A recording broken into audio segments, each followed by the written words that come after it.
नमस्कार साथियों, स्वागत है आपका अपने YouTube channel Arushi inspire India पर। आज हम बात करेंगे बर्मुडा ट्रायंगल के बारे में। साथियों, इसके बारे में लोगों का क्लेम है कि यह एक मिस्टीरियस लोकेशन है और यह west region of north Atlantic ocean में है।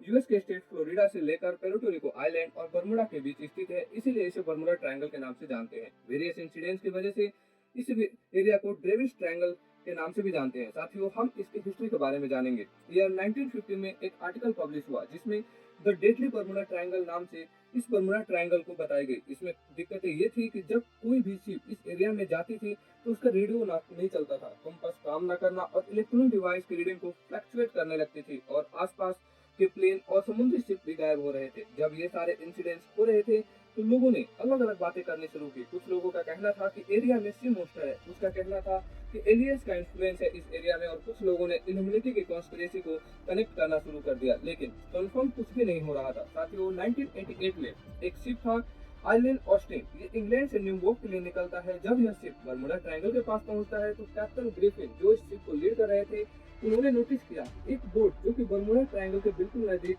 नजदीक है, वो सिग्नल भेजकर कम्युनिकेट करते हैं, लेकिन वहां से कोई रिप्लाई मैसेज नहीं आ रहा था। फिर कुछ लोग उस बोट में गए ये चेक करने के लिए कि बोट में रिस्पॉन्स क्यों नहीं कर रही है, लेकिन उस बोट पर पहुंचने के बाद सभी लोग सख्त हो गए क्योंकि उस बोट में कोई भी नहीं था। तभी इन लोगों ने डिसाइड किया कि बोट को न्यूयॉर्क लेकर चलते हैं। फिर अचानक से एक भारी तूफान आता है और बोट गायब हो जाती है। फिर जब तूफान शांत होता है तो बोट फिर से दिखाई देने लगती है, लेकिन इस बार सभी शॉक्ड थे क्योंकि इस बोट को लेकर जो न्यूयॉर्क जा रहे थे वो गायब हो चुके थे।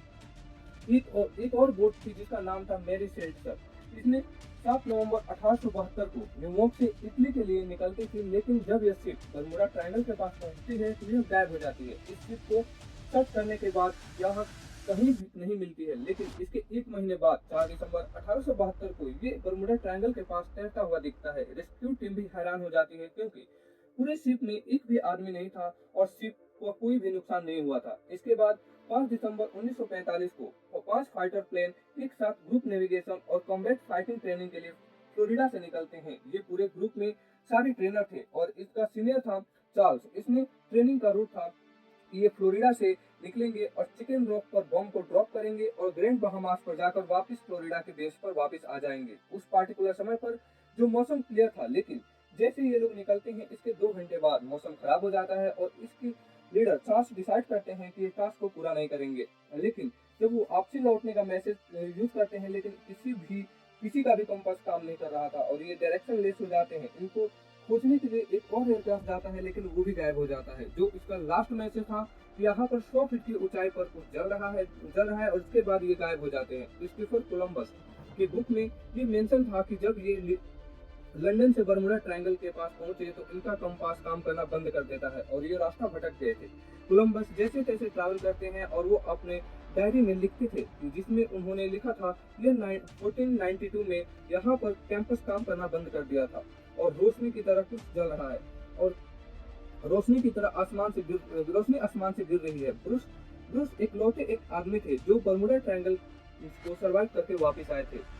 ब्रूस बहामास से फ्लोरिडा रेगुलर ट्रैवल करते थे और इनको बहामास से फ्लोरिडा जाने में 1.5 घंटे का समय लगता था। बहामास से फ्लोरिडा ट्रैवल करने में लेकिन एक बार वो ये 10,000 फीट की अधिक ऊंचाई से प्लेन उड़ा रहे थे। मौसम क्लियर नहीं था, लेकिन अचानक से बहुत ही हैवी क्लाउड आ गया। इतना ज्यादा अंधेरा हो गया कि सन की लाइट तक नहीं पहुंच रही थी। जैसे जैसे ब्रूस आगे बढ़ रहे थे वो क्लाउड और हैवी होता जा रहा था और प्लेन के इंस्ट्रूमेंट काम नहीं कर रहे थे और उनको ऐसा लगा कि कोई एक्सटर्नल फोर्सेस उन्हें कंट्रोल कर रही है। ग्राउंड टीम को सडनली उनका लोकेशन मिलना बंद हो जाता है और लेकिन वो रुके नहीं, वो घने बादलों में चलते रहे। फिर थोड़ी देर बाद बादल हट गए। फिर वो ग्राउंड टीम को कोऑर्डिनेट करते हैं और हर कोई स्टॉप हो जाता है क्योंकि प्लेन 45 मिनट में ही फ्लोरिडा पहुंच गया था, जो कि प्रैक्टिकली पॉसिबल नहीं था क्योंकि 250 माइल्स की डिस्टेंस 1.5 घंटे की पूरी होनी थी, क्योंकि इस प्लेन की maximum speed 180 miles per hour थी।